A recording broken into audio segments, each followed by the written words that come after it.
Class 9 matter in our surrounding में आज हम डिस्कस करने जा रहे हैं interconversion of states of matter. हमने इससे पिछले अपने वीडियो में डिस्कस कर लिया है मैटर किसे कहते हैं, मैटर की फिजिकल प्रॉपर्टीज क्या है, कैरेक्टरिस्टिक्स क्या है, particles of matter, states of matter discuss कर लिया है।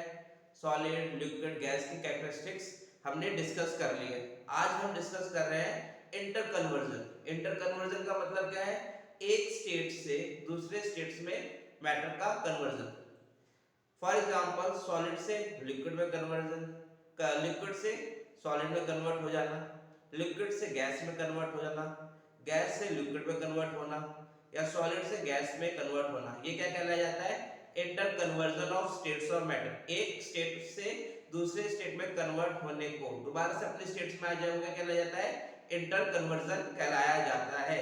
आज हम यही डिस्कस करने वाले हैं फिनोमेना ऑफ स्टेट्स। तो इसको हम inter conversion of states of matter की पहले हम डेफिनेशन देखते हैं, इसकी डेफिनेशन क्या होगी। तो इसकी डेफिनेशन के बारे में बात करते हैं। The phenomena of change, the phenomena of change, the phenomena of change from one state of matter, from one state of matter to another,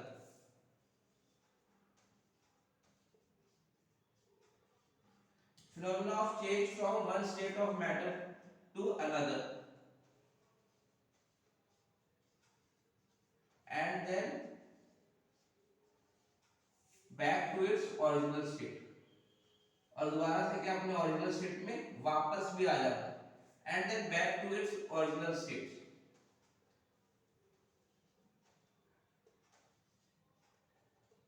original state is called interconversion,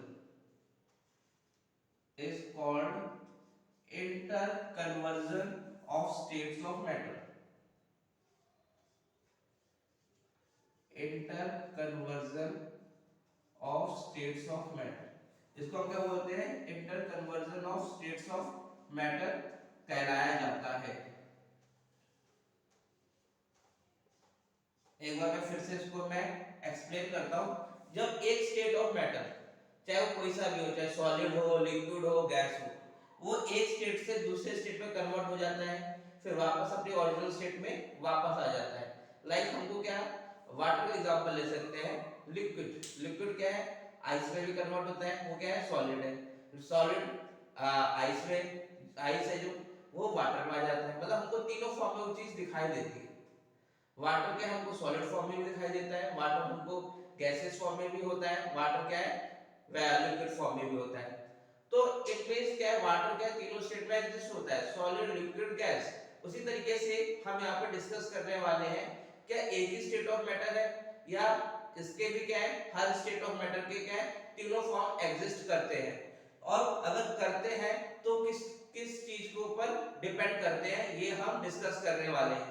तो क्या है? Phenomena of change from one state of matter to another and then back to original states, उसको क्या बोलते हैं? Interconversion of states of matter कहलाया जाएगा।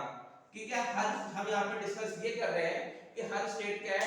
अलग अलग फॉर्म में पाया जाता है, अवेलेबल है कि नहीं है। अगर अब हम पढ़ रहे हैं ये inter conversion of states of matter किसके ऊपर डिपेंड करता है? It depends upon, it depends upon change in temperature, change in temperature। Temperature change करने से क्या हम उसका स्टेट चेंज कर सकते हैं? इसको हम डिस्कस करेंगे, चेंज इन टेम्परेचर। सेकंड क्या है? Change in pressure. हम यहाँ पे ये दोनों कंडीशन डिस्कस करने वाले हैं कि स्टेट्स ऑफ मैटर में टेम्परेचर चेंज करने से और प्रेशर चेंज करने से क्या फर्क नजर आता है। ठीक है? It depend upon change in temperature पढ़ने वाले हैं और प्रेशर पढ़ने वाले हैं कि टेम्परेचर से स्टेट ऑफ मैटर पे किस तरह का इफेक्ट नजर आता है और प्रेशर से इस पे क्या इफेक्ट पड़ता है।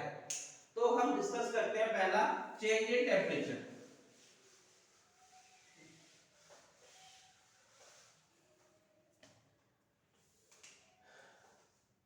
Change in temperature,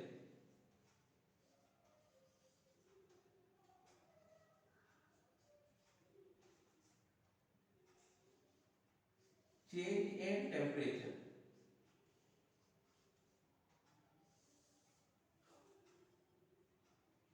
with increase in temperature, हम क्या है टेम्परेचर इंक्रीज कर रहे हैं, with increase in temperature of solid, हम सॉलिड से स्टार्ट करते हैं, with increase in temperature of solid, हम सॉलिड का टेम्परेचर इंक्रीज कर रहे हैं, तो सॉलिड का टेम्परेचर इंक्रीज करेंगे तो सॉलिड को क्या, सॉलिड के पार्टिकल्स को क्या मिलेगी, एनर्जी मिलेगी, with increase in temperature of solid the particles of solid gain kinetic energy, particles of solid gain kinetic energy, इनको क्या मिल जाएगी, काइनेटिक एनर्जी मिल जाएगी, gain kinetic energy, kinetic energy क्या होती है, जो किसी के मोशन के कारण एनर्जी आती है उसको हम क्या बोलते हैं, काइनेटिक एनर्जी बोलती है। हमने टेम्परेचर इंक्रीज किया, जब भी हम किसी का टेम्परेचर इंक्रीज कर रहे हैं तो उसके पास कौन सी एनर्जी आ जाएगी, काइनेटिक एनर्जी आ जाएगी। इट मींस जो सॉलिड के पार्टिकल्स के पास पहले कम काइनेटिक एनर्जी थी, हीट एनर्जी सप्लाई करने से, टेम्परेचर को इंक्रीज करने से उसकी क्या इंक्रीज हो गई, काइनेटिक एनर्जी। अब काइनेटिक एनर्जी इंक्रीज होने से क्या होगा, with increase in kinetic energy, with increase in kinetic energy, short form में लिखता हूं, with increase in kinetic energy the particles of solid, particles of solid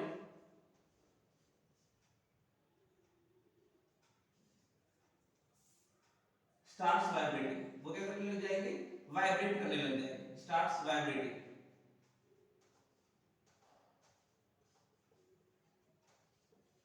start vibrate करने लग जाएंगे। दिस ये जो एनर्जी दे रहे हैं काइनेटिक एनर्जी, इससे क्या है, पार्टिकल्स जो है सॉलिड के वो वाइब्रेट होने लग गए। दिस कंटीन्यूअस हीट एनर्जी, ये कंटीन्यूअस जो हीट एनर्जी हम दे रहे हैं, दिस कंटीन्यूअस हीट एनर्जी, जो बार बार हम इसके टेम्परेचर को इंक्रीज कर रहे हैं, continuous heat energy, this continuous heat energy supplied, bar bar temperature बढ़ा रहे हैं, पार्टिकल्स के अंदर काइनेटिक एनर्जी कैसे हो गई, और ज्यादा स्ट्रांग होती चली जा रही है, और ज्यादा रैपिडली मूव करते चले जा रहे हैं, और एक टाइम आएगा जो अट्रैक्शन का फोर्स था, सॉलिड के पार्टिकल्स एक दूसरे को पकड़ के रखे होते हैं, अब इतनी ज्यादा एनर्जी हो गई है कि वो अट्रैक्शन के फोर्स को क्या कर देंगे, ब्रेक कर देंगे। This continuous heat energy supplied is used to overcome, is used to overcome the force of attraction, या अट्रैक्शन का फोर्स ऑफ अट्रैक्शन जो लग रहा था पार्टिकल्स के बीच में उसको ब्रेक कर देंगे। This continuous heat energy supplied is used to overcome the force of attraction between the particles.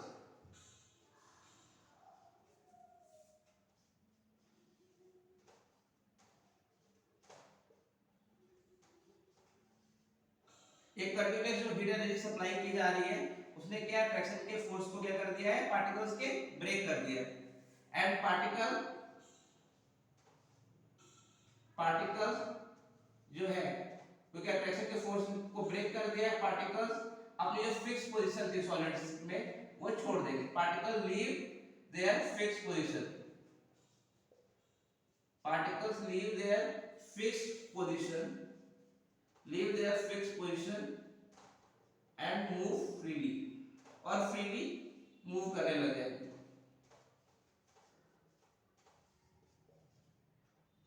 हम चेंज इन टेम्परेचर के क्या पढ़ रहे हैं, इम्पैक्ट देख रहे हैं। जैसे हमने टेम्परेचर इंक्रीज किया सॉलिड का तो सॉलिड के पार्टिकल्स को क्या मिल गई, काइनेटिक एनर्जी मिल गई। काइनेटिक एनर्जी मतलब वो और रैपिडली मूव करने लग गए। काइनेटिक एनर्जी का मतलब क्या होता है, जिसके पास जो एनर्जी किसके कारण आती है, उसके मोशन के कारण जो एनर्जी आती है उसको हम क्या बोलते हैं, काइनेटिक एनर्जी बोलते हैं। काइनेटिक एनर्जी इंक्रीज होने के कारण क्या हुआ, पार्टिकल और वाइब्रेट होने लग गए और तेजी से मूव करने लग गए। ये कंटीन्यूअस जो हम हीट एनर्जी सप्लाई कर रहे हैं इसका इस्तेमाल किया जाता है अट्रैक्शन के फोर्स जो पार्टिकल्स के बीच में लगा हुआ है।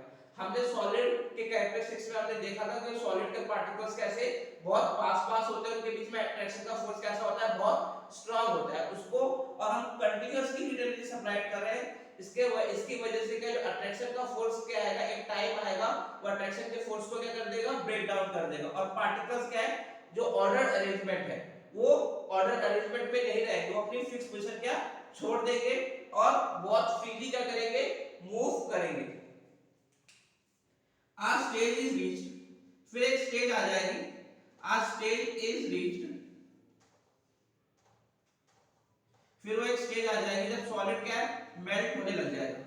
आज stage is reached when solid melt into liquid, solid melt into liquid, वो स्टेज आ जाती है जब सॉलिड इसमें मेल्ट होने लग जाता है लिक्विड। आज stage is reached when solid melt into liquid, आज स्टेज इज रीच्ड वो स्टेज आ जाती है जब सॉलिड इसमें मेल्ट होने लग जाता है, लिक्विड में मेल्ट होने लग जाता है। आज stage is reached when solid melt into liquid is called melting, उसको क्या बोला जाता है, मेल्टिंग बोला जाता है। वो स्टेज जिसमें क्या है, सॉलिड मेल्ट होने लग जाता है, लिक्विड में मेल्ट होने लग जाएगा, उसको क्या बोलेंगे, मेल्टिंग। ओके, अब जिस टेम्परेचर में सॉलिड मेल्ट होने लग जाता है उसको क्या बोला जाएगा, the temperature at which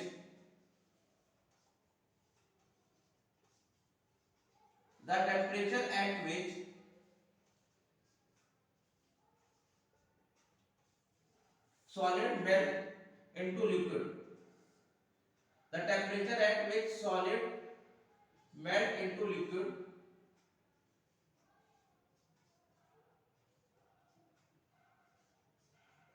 solid melts into liquid at atmospheric pressure,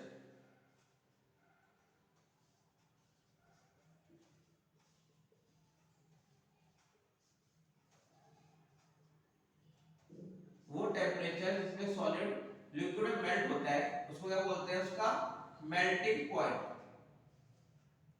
is called its melting point, वो उसका melting point.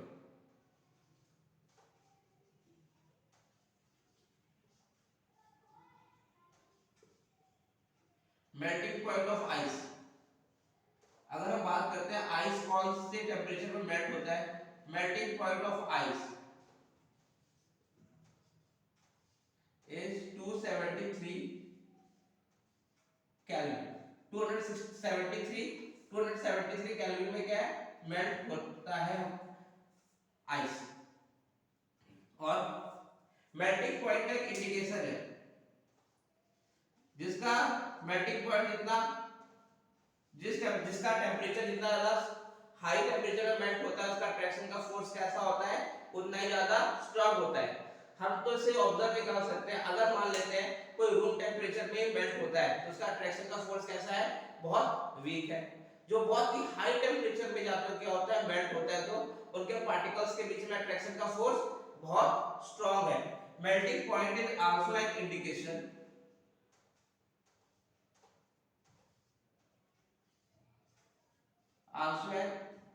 of the force of attraction.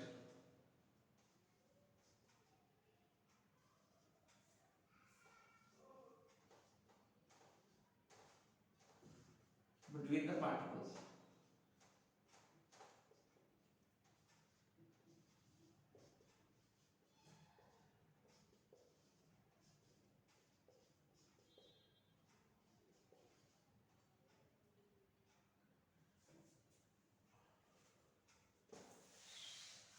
Between the particles of different matter.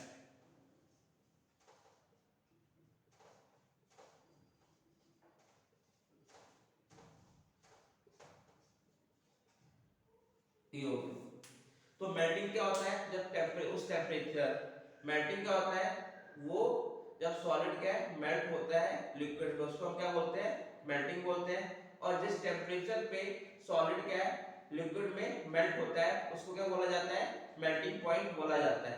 Ice का मेल्टिंग पॉइंट क्या है, 273 kelvin. Melting point का एक indication है कि जो फोर्स ऑफ अट्रैक्शन है अलग अलग पार्टिकल्स में तो मेटल में कितना स्ट्रांग है, जिसका मेल्टिंग पॉइंट हाईएस्ट है, इट मींस उसका फोर्स ऑफ अट्रैक्शन भी कैसा है, बहुत ज्यादा स्ट्रांग है।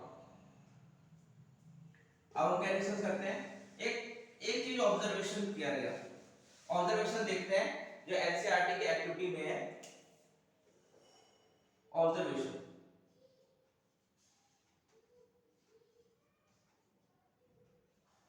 ऑब्जर्वेशन क्या किया गया, while melting, while melting continuous heat supplied, continuously क्या है, हीट एनर्जी सप्लाई की जाती है, heat energy is supplied, continuously heat energy supplied, but temperature does not change, लेकिन टेम्परेचर चेंज नहीं होता है, but temperature does not change, why,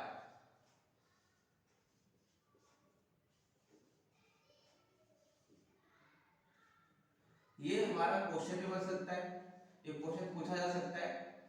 observation में किया गया है जब मेल्टिंग के टाइम, ड्यूरिंग मेल्टिंग कंटिन्यूअसली क्या हम हीट एनर्जी सप्लाई कर रहे हैं, लेकिन टेम्परेचर चेंज नहीं हो रहा है, तो क्यों नहीं हो रहा है टेम्परेचर चेंज, मेल्ट जब हम कर रहे हैं और कंटिन्यूअसली हीट एनर्जी सप्लाई कर रहे हैं, तो क्या है, हीट एनर्जी जब सप्लाई कर रहे हैं तो उसका टेम्परेचर कैसा होना चाहिए, चेंज होना चाहिए, लेकिन हमने क्या ऑब्जर्व किया, टेम्परेचर चेंज नहीं होता है। तो एक वैलिड क्वेश्चन बनता है कि टेम्परेचर क्यों नहीं चेंज हो रहा है। आंसर, जो एनर्जी हमने सप्लाई किया उसका क्या इस्तेमाल हो रहा है, उसके अट्रैक्शन के फोर्स को ब्रेक डाउन के लिए किया जा रहा है, इस वजह से क्या है, जो कंटिन्यूअसली हीट एनर्जी सप्लाई करने के बाद भी टेम्परेचर क्या चेंज नहीं होता है। This is due to continuous, this is because heat energy, heat energy supplied, this is because heat energy supplied is used to overcome the force of, overcome the, overcome or break the force of attraction, this is because heat energy supplied is used to overcome or break the force of attraction between the particles.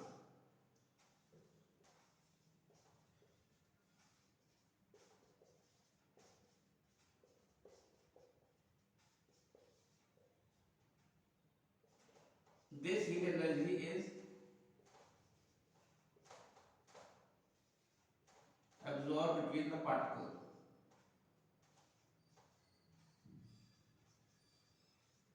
This heat energy is absorbed between the particles. ये heat energy क्या है, particles में absorb रहती है,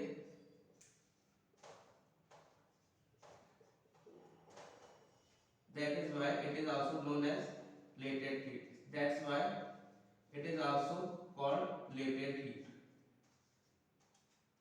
latent मतलब hidden, छुपी होती है, that's why it is also called latent heat, इसको हम क्या बोलते हैं, latent heat। कि कंटिन्यूअसली हीट एनर्जी सप्लाई करने के बाद भी क्या टेम्परेचर क्यों नहीं चेंज हो रहा है, आंसर क्या है, बिकॉज हीट एनर्जी सप्लाई, जो हीट एनर्जी सप्लाई की जा रही है वो ओवरकम करने के लिए, अट्रैक्शन के फोर्स को ब्रेक करने के लिए इस्तेमाल किया जा रहा है। ये हीट एनर्जी क्या है, पार्टिकल्स एब्जॉर्ब कर लेते हैं और हीट एनर्जी को क्या बोलते हैं, लेटेंट हीट बोला जाता है। ठीक है,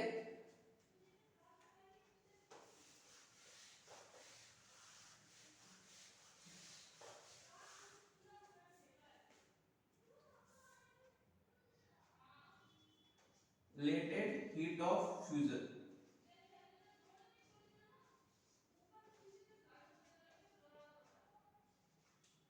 फ्यूजन मतलब, फ्यूजन होता है जब सॉलिड क्या है, मेल्ट होता है इसमें लिक्विड में, the amount of heat energy,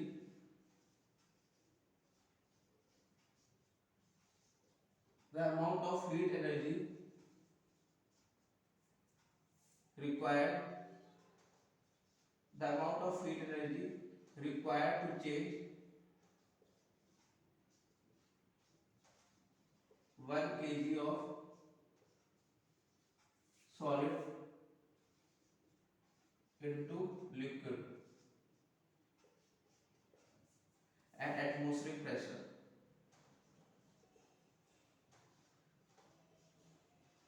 is known as latent heat of fusion.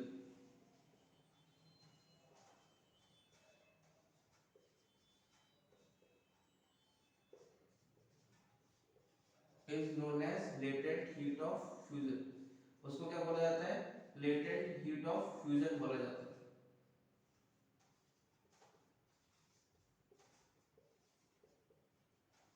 ठीक है, हमने डिस्कस कर लिया लेटेंट हीट क्या होती है. लेटेंट हीट वो होती है जो हीट एनर्जी क्या है सप्लाई होती है या एब्जॉर्ब होती है किसके बीच में, पार्टिकल्स के बीच में जो एनर्जी एब्जॉर्ब होती है उसको हम क्या बोलते हैं, latent heat. Latent heat of fusion क्या है, फ्यूजन जैसे कि मेल्टिंग, मेल्टिंग को क्या बोलते हैं, फ्यूजन बोला जाता है. Amount of heat energy 1 kg solid को मेल्ट करने के लिए, लिक्विड में मेल्ट करने के लिए जितनी हीट एनर्जी रिक्वायर्ड होगी वो क्या कहलाई जाएगी, लेटेंट हीट ऑफ फ्यूजन. हमने क्या डिस्कस कर लिया है, मेल्टिंग. जब सॉलिड में मेल्ट होना स्टार्ट करता है, लिक्विड में स्टार्ट मेल्ट होना स्टार्ट हो जाता है, उसको क्या बोलते हैं, मेल्टिंग बोलते हैं. उसी तरीके से हम क्या है, फ्रीजिंग भी लिख देते हैं. फ्रीजिंग, फ्रीजिंग किसको बोलते हैं, फ्रीजिंग और सॉलिडिफिकेशन, फ्रीजिंग और सॉलिडिफिकेशन.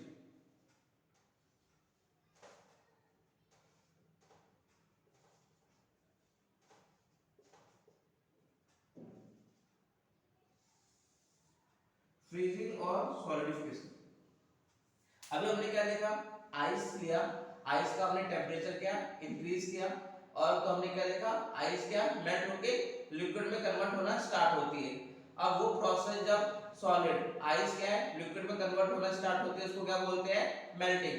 अब फ्रीजिंग या सॉलिडिफिकेशन क्या है, जब लिक्विड क्या है सॉलिड में कन्वर्ट होना स्टार्ट हो जाता है उसको क्या बोला जाता है, फ्रीजिंग बोला जाता है या सॉलिडिफिकेशन बोला जाता है. The process in which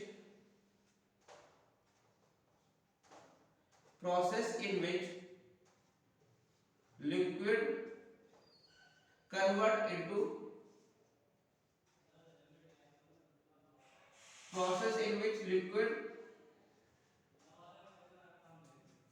convert into solid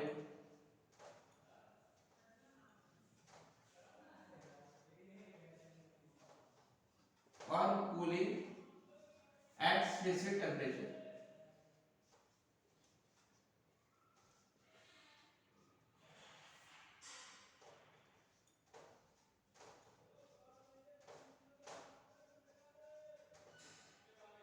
is known as freezing और सॉलिडिफिकेशन. उसको फ्रीजिंग भी बोल सकते हैं और सॉलिडिफिकेशन भी बोल सकते हैं. वो प्रोसेस जिसमें लिक्विड किसमें कन्वर्ट हो रहा है, सॉलिड में कन्वर्ट हो रहा है. ठीक है,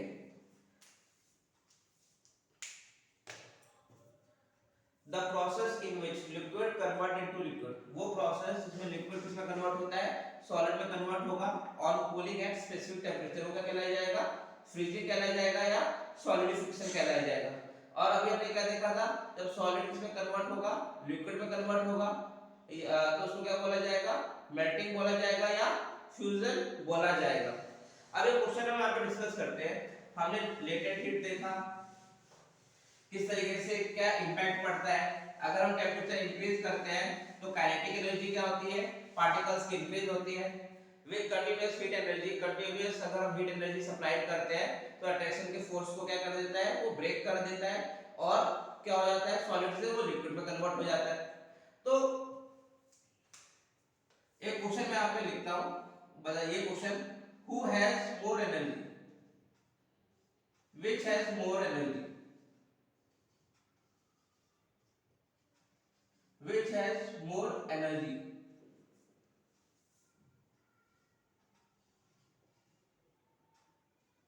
ice or water, which has more energy, ice के पास ज्यादा एनर्जी होती है या वाटर के पास ज्यादा एनर्जी होती है eight 0 degree Celsius. Y,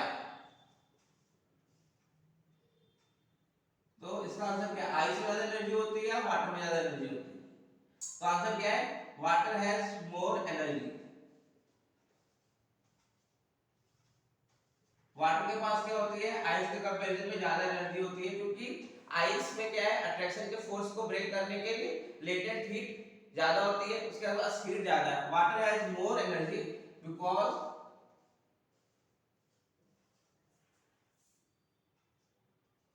it has more latent heat.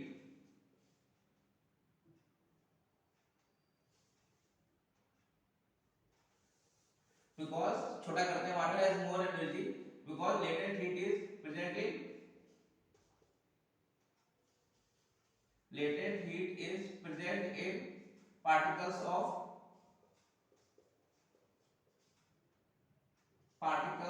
water as compared to particles of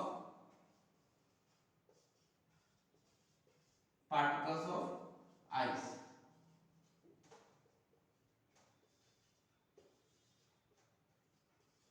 तो अगर कोई पूछे बताइए भाई किसके पास ज्यादा एनर्जी है, वाटर के पास ज्यादा एनर्जी है, आइस के पास ज्यादा एनर्जी है, तो किसके पास ज्यादा एनर्जी है? Water, because latent heat is present in particles of water, क्योंकि पार्टिकल्स ऑफ वाटर में क्या लेटेंट हीट क्या है? ज्यादा as compare to ice, because there is more latent heat present in water. हम कह सकते हैं ज्यादा लेटेंट हीट क्या है? वाटर में प्रेजेंट है एज कंपेयर टू आइस। ठीक है, आज हम यहीं तक ये कर रहे हैं, इसके बाद हम क्या है अपने अगले वीडियो में करेंगे।